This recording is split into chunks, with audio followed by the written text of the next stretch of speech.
Sa likod ng bawat matagumpay na atleta ay may kwento ng pagsisikap, dedikasyon at suporta mula sa komunidad at kanilang pamilya. Tulad ng White Orcas Swimming Team, isang grupo na binubuo ng 30 kabataang manlalangoy na may edad 8 hanggang 16 na taong gulang mula Nueva Ecija na patuloy na nagpapakita ng husay sa larangan ng paglangoy sa kabila ng mga hamon sa kanilang pagsasanay.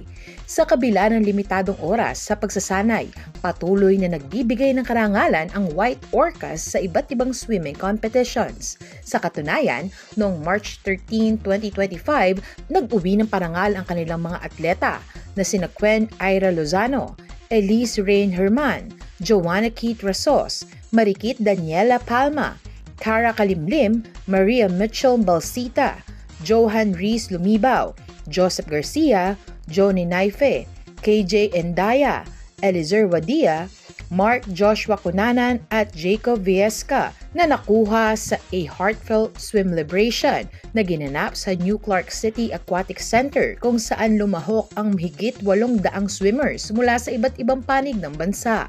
Una rito nakipagsagupaan naman sa Heart Splash Swimming Invitation noong February 15, 2025 sa Muntinlupa Aquatic Center sina Quen Ira Lozano, Joanna Keith Rasos, Elise Rain Herman, Elizer Wadia, KJ Endaya, Jacob Franz Viesca, Cara Kalimlim, Marikit Daniela Palma, Maria Mitchell E. Balsita, Joseph Garcia at Jim Viesca kasama ang higit 400 atleta.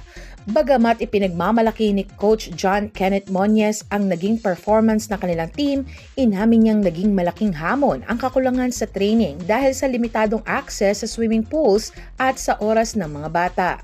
Mabuti na lamang aniya ay libre sila nakakapag-practice sa Olympic-sized swimming pool ng Nueva Ecija Provincial Sports Complex, ang pinakaangkop na pool para sa training ng mga batang sumasali sa kompetisyon dahil tama ang sukat nito. Maraming salamat po sa tulong po sa paglinis po nitong pool, sa tulong po sa support din po sa mga bata. Malaking tulong po yun sa mga atletang galing po dito sa Nueva Ecija.